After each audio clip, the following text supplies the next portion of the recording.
Today, I come to you from the horrible lands of social media. Bring you Twitter drama. Today's course in Twitter drama is this fantasy book hot take. Because this was blowing up my feed for like 2 days. This person here, name censored because standard. Without proper understanding of Christ and the Bible, you cannot write good fantasy. And judging by the comments I skimmed, they genuinely believe that. I might cause a bit of controversy here because they kind of have a point. A lot of people don't like that they have a point. And I think that's because a lot of people just don't want to admit how important Christian ethics and morality is in Western culture. I want to amend their and clarify their claim because I think even they would agree with what I'm going to. And then they were just being bombastic and they enjoyed the fact that they got however many thousands of views. You have to understand the moral system of the people you're trying to sell a book. If you are reading a book for simple enjoyment and it is espousing something sinful, something repugnant as a heroic virtue, you're going to be turned off by it. You're not going to enjoy it. You will consider it bad. Everyone can probably think of examples from recent Hollywood movies where you just can feel the writer's politics and the what you perceive.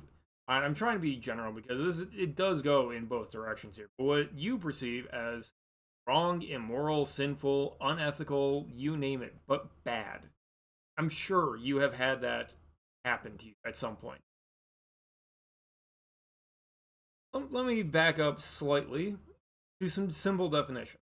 I'm going to posit that the correct way to define things is the world is composed of two things: science and religion.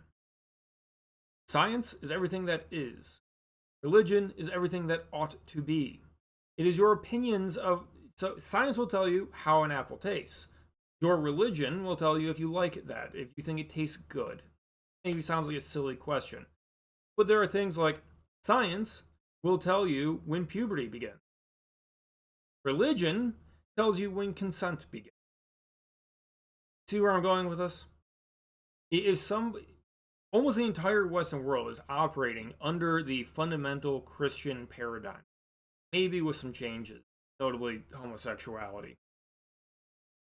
But things like when it's appropriate to lie, when self defense is appropriate, the proper respect for between the genders, between races, whether or not democracy is a good. These are all things that people have fundamental beliefs about that stem from Christianity, whether you want to admit it or not. So, like, uh, Christian denominations, apparently the Vatican has something else to say, are a little dodgy on the alphabet. Um, but to try and go for a less politically hot button third rail kind of example, I'm just going to point out that if someone writes a story where the main character is a nudist, they think it is their God given right to go through public completely junk out naked. And the author is just saying, like, yes, this person is a hero for doing this, for bucking societal norms by just swinging it out there in front of everyone to show that they can. Who's gonna like that story? Don't you see that there is a fundamental issue with telling someone to enjoy that kind of story that a standard healthy adult would go, what is wrong with you? Maybe nudism is fine in your own home. There are beaches where it's allowed. Nobody wants that on the sidewalk. No one wants to see that at the grocery store. We have laws against it. That's just a silly example, but I'm sure if you've been around on the internet, you've encountered things like ain't no way Saudi Arabia is going to allow movies like Captain Marvel. Uh, China, or more precisely, the Communist Chinese Party, or Chinese Communist Party, whatever, the CCP, has very strict censorship laws about, most notably, whether or not criminals are allowed to get one up on the government.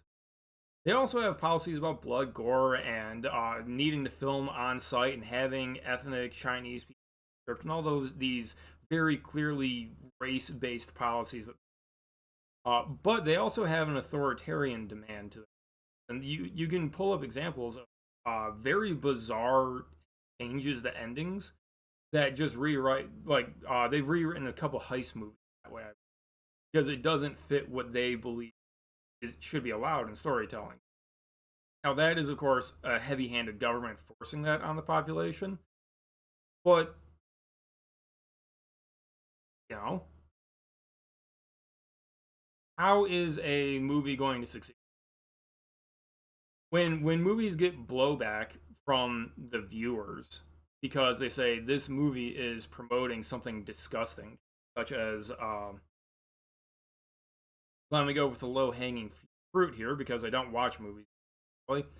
When Netflix puts out a movie like Cuties that is supposed to be a critique of, let's call it, child beauty pageants and dancing, and they claim, oh, it's a critique. It's supposed to show that it's disgusting, but then they're like producing said disgusting content. Uh, People say that's terrible. I'm repulsed by this. You don't seem to have the same fundamental morality I have. I will not support.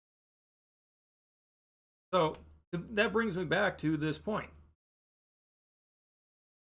If you want to sell a good story, you need to have a proper understanding of Christ in the Bible, this person says, but they're probably using a loose definition where they'll probably just directly equate God equal this. All things that are good are godly things is probably the angle of this. I don't want to really dig into their comments because I'm probably going to be proven wrong, and I want to give a charitable interpretation here. But you do actually have to tell a story with an understanding of the morality that the consumers have. They will be repulsed if the story doesn't. So I think this hot take actually has some merit to it. Even though they went on, I think, maybe a trolling spree and caused a bunch of drama and it got a bunch of people upset because a lot of people have a knee-jerk reaction of, oh, but like, you don't need to know about Adam and Eve if you're not set on Earth, or you don't need to have the Son of God die and resurrect for sins because this is a fantasy world. There's magic, and humans in my world, humans were clay that had life breathed into it, or you name it. And people can step outside of their norms a bit, but just a bit.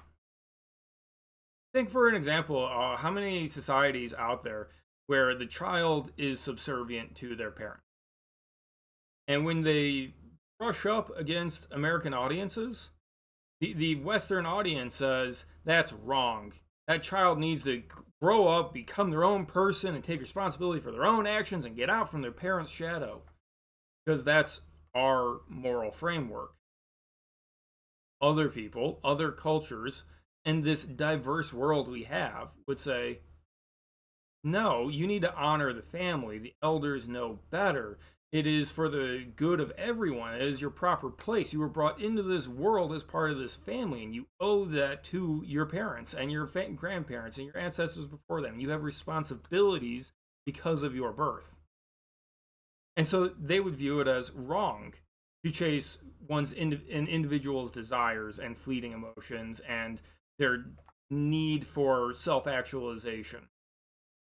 I'm not saying that I don't prefer Western systems like that. I do. But it's crazy to think that, say, you could genuinely sell a total liberal worldview to a North Korean. So, that's the Twitter drama for this week. Maybe someone will blow up again next week. I don't know. Stay tuned though, because I do have book review content coming up soon. On Friday, you will hear me talking about a Robert Heinlein pulp book that I actually rather enjoyed. And of course, there's the book club. I'll have that link in the description. There will be a live stream in early August going over Catch 22. And soon, I'm going to have some of my own books to advertise and start slamming in some trailers and stuff. So if you like the cyberpunk kind of stuff, stick around, drop a like, drop a subscribe, and cheers.